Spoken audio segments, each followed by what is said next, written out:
Welcome to Secrets to Win Big with Arjun Sen. I'm Arjun Sen, welcoming you to this edition of the podcast. Winning is fun, but winning big puts you on the path to sustainable long-term win. And in this podcast, I'm bringing to you leaders from all walks of life who have made it a habit to win big. Today, my VIP guest is Jana Axline. Jana simply loves to get things done. She is a focused leader who achieves ambitious results, adept at moving between the big picture and small details. She's able to help clients execute the right initiatives to implementation, maximizing value to organization. She's a focused leader who achieves great results. She's able to help clients execute the right initiatives to implementation. She is the founder of Project Genetics, a project delivery consulting firm which is creating new, amazing standards in that particular industry. She speaks internationally and is the author of the book, Becoming You, and I would love to know more about the book. One sentence that describes Jana is, she gets things done and done well. Welcome, Jana, to this edition of the podcast. Thank you so much for having me. Jana, truly a pleasure. And more I started learning about your company. First of all, I want to congratulate you for building an internationally recognized project delivery consulting company in a very record time. Okay. It's literally kudos to you for, congratulations. Thank you. So, absolutely. So as you start looking back, what is the core driver for Project Genetics' ongoing success? Like, how do you get things done and done so well? Yeah, well, I think it's kind of a two-part question in that there's three things that really, I think, help with the success. And the first one, and this is for life as well, is to keep moving forward no matter how slow it seems. Things don't always go the way we think it's going to go or as quickly as we think it should go. But as long as we're making forward progress, we're still making progress. The second thing we've really done at Project Genetics is we've incrementally tried new things. I love Jim Collins' book. I believe it's Great on Purpose. And he talks about bullet holes, bullets and then cannonballs, but essentially trying little things and testing them out before you throw a big cannonball. And that's what we try to do. So we experiment, we see what'll work better and tweak things as we go, always trying to make it better. And then finally, kind of tied it with that is adapting. It's really critical to adapt to your clients, adapt to the environment, adapt to the trends within the industry. So we just are always trying to adapt. But then how do we get things done and done well? It's really about a relentless drive to reach the goal. So, when things are going slow, like I mentioned before, it's always keeping an eye on the goal and still driving forward. Followed by, I think, good habits make a big difference. When you build habits into your routine, then you're doing the right things and you're doing them every day by building them in there. Build habits into the routine. Love that. So to me, I really love the fact that you broke it down into moving forward, even when it's slow, do things incrementally, and this whole relentless drive for the goal. Mm. As you have evolved the company to this level and also your career, what are some amazing stories, that you can talk about? Because there's a story that in Denver is some kind of a legend that you were in an amazing job. Everything was going great. And you quit. Like, why would you quit when everything's going great? Like, what happened after that? Yeah, and I did write about, maybe 5 reasons somebody would want to quit a job they loved. For me, it was really came down to one key reason, though. And that was that I realized I wanted to do more, and that the path to reach my goal required me to leave. And so, yes, I loved my job. It was amazing. My boss was amazing. The teammates that I had were amazing. The work was interesting. It was everything you would want from, a career. There was growth within the company. But I realized that I wanted to be the leader of a company and that I wanted to make a difference in project management. And to do that, I had to leave. And so I laid out my vision of what that looked like and then assess the risk. Like I asked myself some tough questions about, what is the worst that could happen if I went out and did this? And when I decided that I was comfortable with the worst that could happen, I just went ahead and did it. And as I've mentioned already, things didn't go as quickly as I wanted, but we've been consistently advancing forward. And that's what really matters, is that we're making relentless progress towards that vision. For you to quit, it takes a lot of confidence. And as I'm listening to you, what I hear is you were sure of the path. Like what gave you that kind of a surety to walk away from proven, traditional paths? Yeah, I think it was a few things that came together. One, way back when I was in my undergrad, I knew I wanted to be a CEO. And that actually came out of taking the Myers-Briggs test and saying I was an ENTJ. And one of the best jobs for an ENTJ was leading a company. So that seed had been planted probably 15 years prior. But then a popular thing that people like to do when helping someone find their career path is they ask, so what are you good at? What do you enjoy doing? And what will people pay for? And they create a Venn diagram, right? So what's the intersection of those three things? And I was going through that exercise and I was saying, I like to get stuff done. I'm good at getting stuff done and people will pay to get stuff done. I actually used a different word besides stuff, but we won't use that here. But, and so then I knew this was really my sweet spot. I was passionate about project management.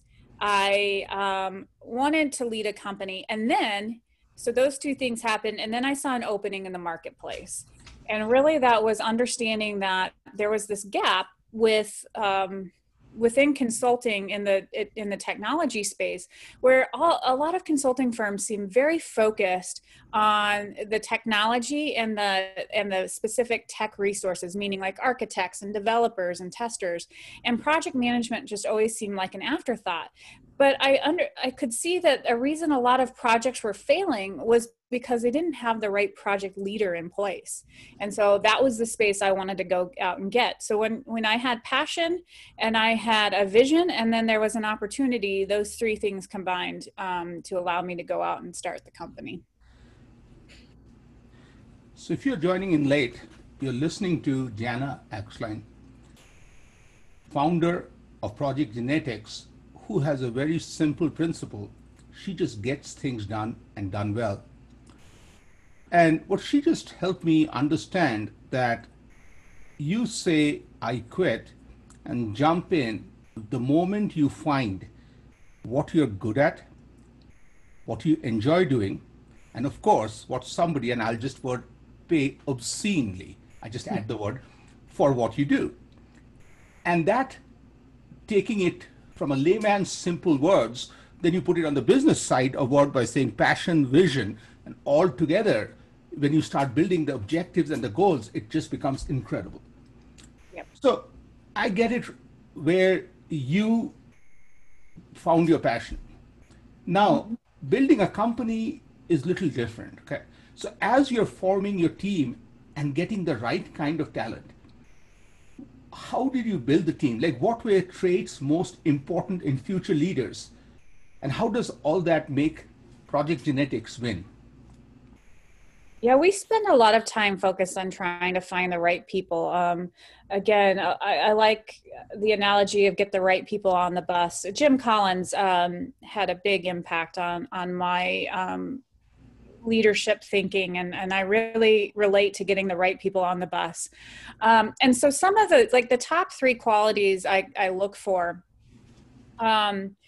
is really a drive to get things done, right? We're in the business of getting things done. So people have to have that drive for action and want to always be moving forward. And that can look different ways with different people. Some people are really good at getting buy-in from stakeholders and bringing all the team along. And then some people are really fantastic at building new processes. Like how people get things done can differ, but you'll find among all my team, there's a drive to get it done. I look for people who are accountable.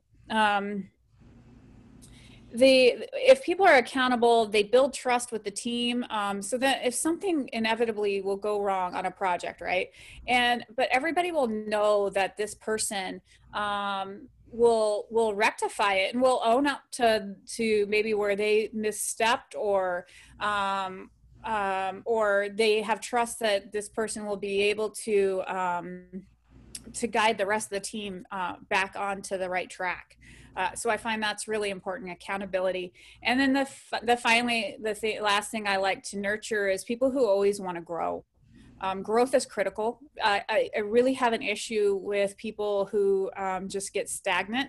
We always have periods in our life where maybe we need to rest and not drive so hard. I mean, I've had periods in my life where I've had to slow down, but slowing down doesn't mean stop growing. It just means growing at a different pace. And so that's what's important to me is that people are always looking at how to get better. So slowing down still means you're growing, but at a slower pace. Love that. So, in the corporate world, we all face situations where all of a sudden it feels that, defeat is right in front, failure is nearly destined. But then when you don't stop, and as you talk about, you get things done, it turns to be one of the biggest wins of all times. So in your experience, can you just share examples of when it felt anybody else could have given up, but Jana didn't?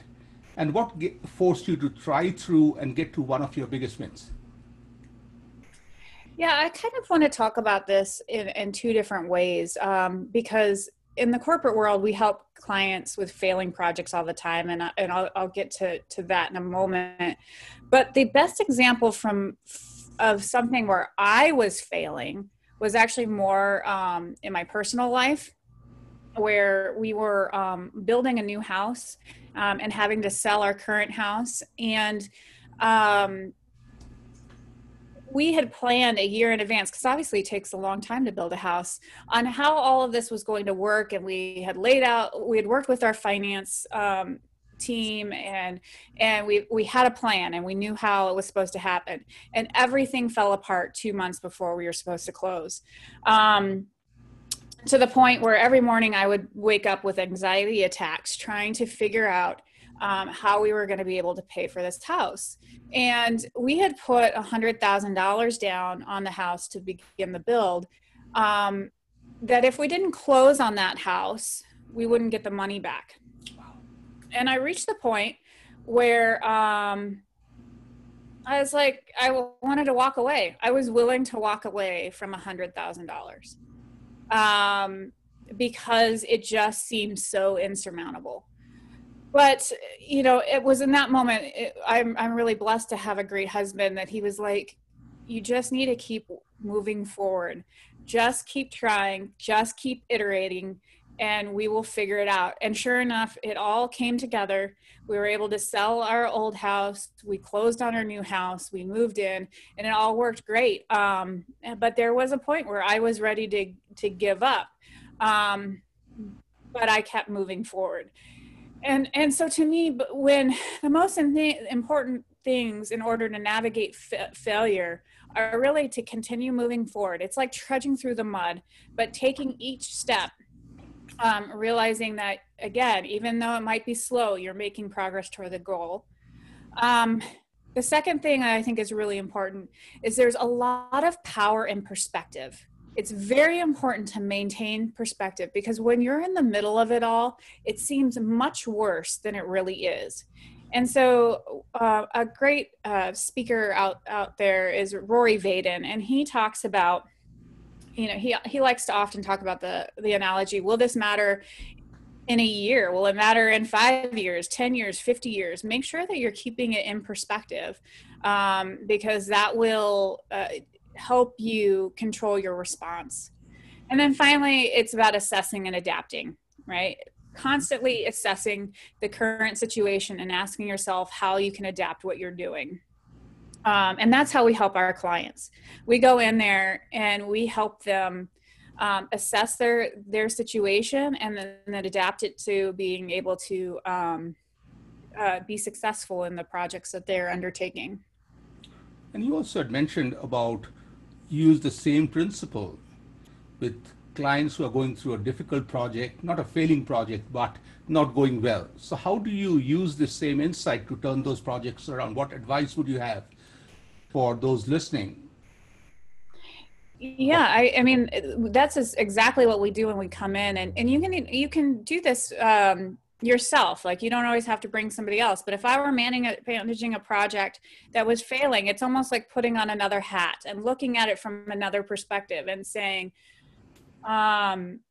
what is happening here, and where are things breaking down, and where are they going well, and really looking at how all the pieces fit together, and then adapting and iterating and trying new things while maintaining that perspective. Most of us don't save lives every day, at least when it comes to projects. And so realizing that the work we're doing is important, but somebody most likely won't die that day if we don't get it done right. So just keep iterating, just keep trying, and really assess with accuracy, with truth, like meaning don't sugarcoat it for yourself or anything like that. Really assess where we are, and then adapt the pieces where the process is broken. So taking perspective to a different place, I was quite fascinated to read a little bit about your book, where you talked about in your book, Becoming You, achieving great things is a journey of understanding who you are. To me, it's really fascinating. So can you just help me understand this whole concept of understanding who you are and why it is important for a leader? Yeah, I fell in love with personality tests. And so I think a lot of my journey came from what was coming out of those tests: Myers-Briggs, Emergenetics, the color code. There's lots of great tests out there. And what those are all about is really assessing who you are. And so I think regardless if you use tests or you don't use tests, that understanding who you are is about being honest and assessing what are you good at and what are you not good at. And then you layer on top of that. So once you understand what you're good at and what you're not good at, then you need to make sure you understand your values. What drives you? What's your North Star? And what are your non-negotiables? Right? There are some things that we are just not willing to compromise on. And so I think it's important as you navigate your life goals, you want to have those clearly defined. And then finally, you need to understand what drives you and keeps you motivated, because that drive and motivation is what's going to help keep you going when things get slow. There are quite a few great reviews of the book online. And one of the reviews talks about the person got a lot from your book about your concept of dream killers and how to deal with them. What are dream killers? Like, how do you deal with those? Yeah. So dream killers love to tell you all the reasons why your dream won't work or you're foolish for following it. Dream killers insist that you should be more practical or safe. Those are their favorite words.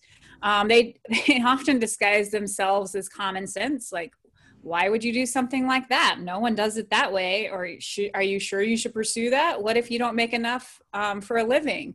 But what I find is they don't offer you anything actionable. And I have an example. I remember when I was 13 years old, I wrote a book. 13, it was 80 pages, which is, I think, pretty good for a 13-year-old. Very impressive. And I wasn't even finished. And I gave it to an adult who was important to me. And their response was, why do you waste your time writing? You don't write well enough to get anywhere with it. And that really wasn't helpful. You know, I think what that person was getting at was I had a lot of grammar issues, and maybe I wasn't, you know, maybe the story didn't connect well with the storyline. But there were tangible things that I could have received as feedback and done something with, rather than, why are you wasting your time? You have no future in this. So I find there's 3 questions you can ask when dealing with a dream killer. What is their risk tolerance, and are they a visionary? So dream killers are afraid of change, they're afraid of failure, and they want things to be done the way they've always been done. Are they connected to the field? Like, are they successful in that area that you're pursuing? So basically, I want to know if they're already an expert at what I'm hoping to accomplish. And then finally, how impartial are they? It's because most people out there who are close to you can't bear to see you fail. And they forget that you often learn most in times of failure. So what happened to the book? Did you publish it? That book? I self-published it. Yeah. Okay, that's awesome. What's it called? Oh, my kid book. No. I still have that. No, I didn't publish that book, but I still have it. It was about some sort of adventure, you know, teenage adventure, romance, mystery style. You know, you took me back to my maybe 10 or 12-year-old days. My grandma took my younger brother, 4 years younger than me, Oni, and myself to a local art school. And on day 1, the teacher wanted to place both of us, so asked both of us to draw. My younger brother, amazing, talented kiddo, show off. Of course, he draws, you know, humans. You know. I was still into nature, very poetic human being. So I drew my triangles to my mountains. And I love sunsets, so I painted the sky red. So the teacher came and told me, you cannot paint the sky red. I just didn't understand the meaning of cannot. I thought he was challenging me. So this time I poured red paint there, painted the whole thing. The teacher just looked at me. I still remember the nod on his head. He literally took my painting, crumbled it. And when my grandma came, said, you know, you're wasting time and money on this one. There's no art in this one. Wow. I didn't paint for nearly 25 years. And then I started. And my brother, being such an amazing human being, when I wrote my book, Raising a Father, he told me, this is your time to paint the sky red. Like we could have hired an artist, he wouldn't let me do it. And, you know, it just was like, took me like 30 or 40 takes with working with my brother, amazing human being.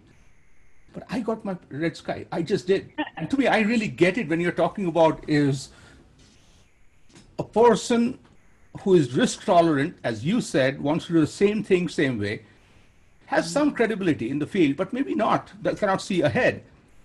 And also is not impartial. You know, that person's feedback, if it closes doors, I think there's huge opportunities lost. Yep. So I want to bring this back to starting Project Genetics. As you started, could you give examples of 1 or 2 dream killers that you had to overcome to build the vision of this amazing company? So when I started the company, I don't know that I had any dream killers, but I set things up in a way that I think your listeners could benefit from. I had my own, you could call it board of directors. They didn't know they were my board of directors, but I had a list of people who were, they were successful people within different areas of business. They were successful for different reasons. And I would go and I would call each one of them individually and get their insights. You know, why do you think I could do this? What do you think the hangups could be? And I would just pick their brain. This was all right before I finally made the leap.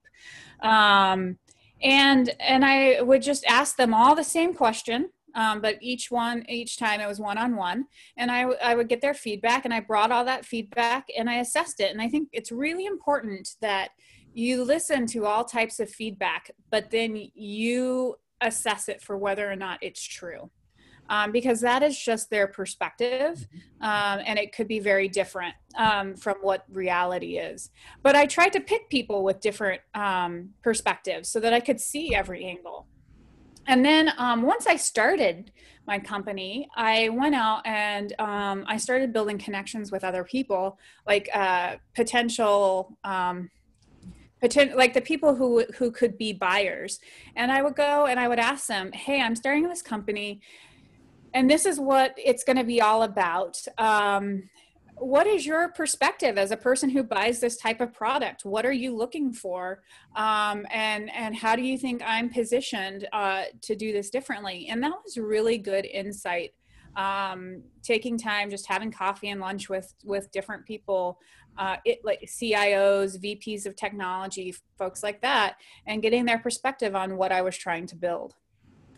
Awesome. So you took preemptive insights and perspective, put them all together, so the dream killers couldn't even find a place.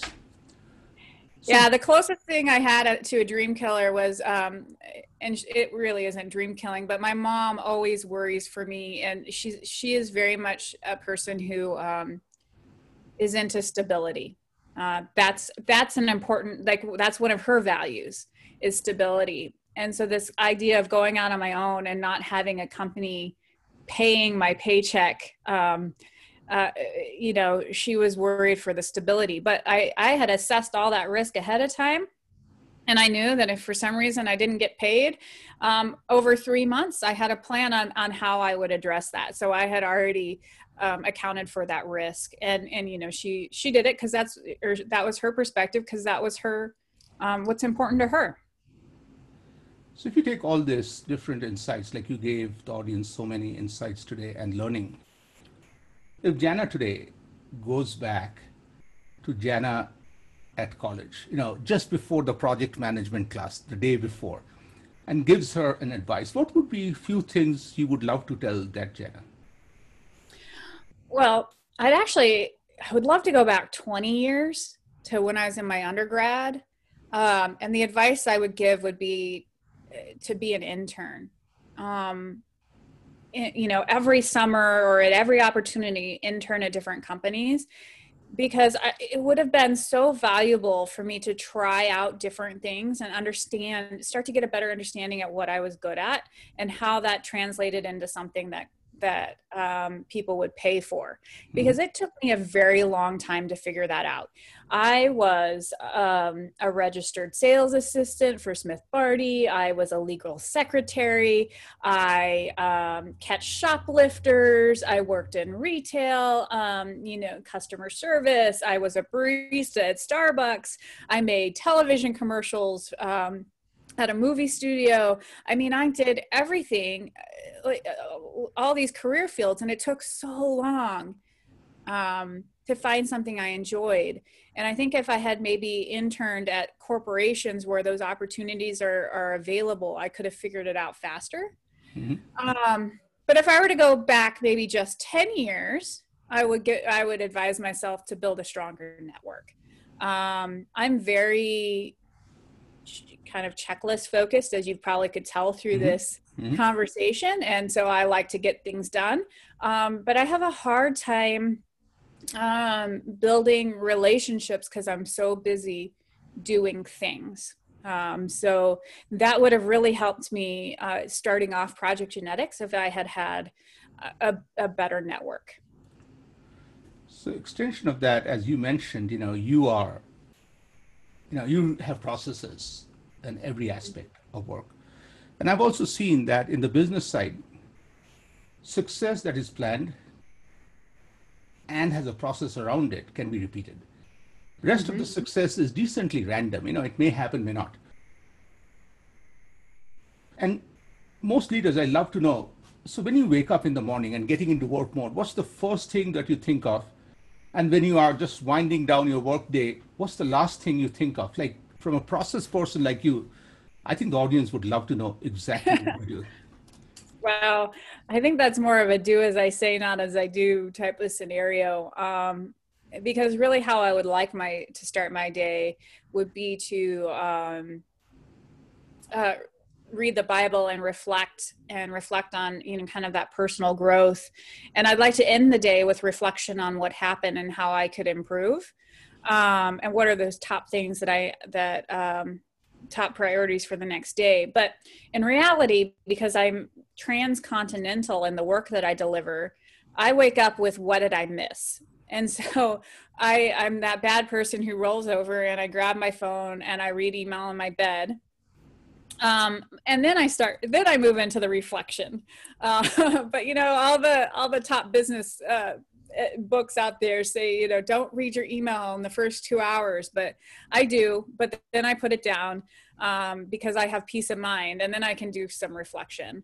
And then I end my day with checking what's on deck tomorrow. I do that because I want to make sure that I'm up on time, that I'm prepared, that I have the right energy. And it really helps me if I look at it the day before and prepare mentally, and then I can shut down for the rest of the day because I know how to start the next day with the right vigor. So the shutting down is very important for you to start the next day with vigor. Yep. So this is really I really appreciate you sharing. This is incredible. So where can the audience members, where can they find you? What's the best way to get in touch with you? A URL, book name, something, a website? What would you like to share? Yeah, well, you can always go to the Contact Us page on projectgenetics.com and reach me there. I check all of those emails. And of course, you can find my book on Amazon.com. And it's really, I like to call it project management for your life. So if there is trying to figure out how to reach your goals, it might be a good book for you with practical suggestions. Thank you, Jana. This was really incredible. What Jana today taught us is, first I would start on feedback. Okay? Feedback is very important, but also to put in perspective that feedback is a perspective.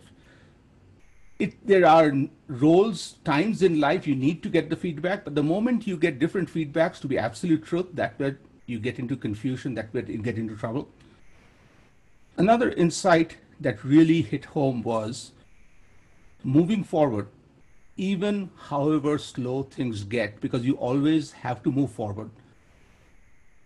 And finally, how you broke it down to the risk, just to look at assessment, like how to break it down is the risk tolerance for the person, the credibility, and then how does it impact your life altogether became a great insight.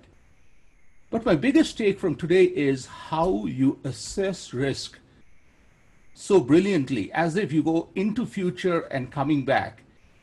That would be something the audience would really love to focus on. Again, the book is Becoming You. Check that. It would be a great book on project management on your personal life. Thank you for listening to Secrets to Win Big with Arjun Sen. I'm looking forward to bringing amazing leaders and their secrets from all walks of life. And also, if you're listening on Facebook, I really appreciate you taking the time on an evening to spend it with us. Please forward to friends, share your feedback. Really appreciate it. Thank you again, Jana. Thank you. Thank you. Really, thank you.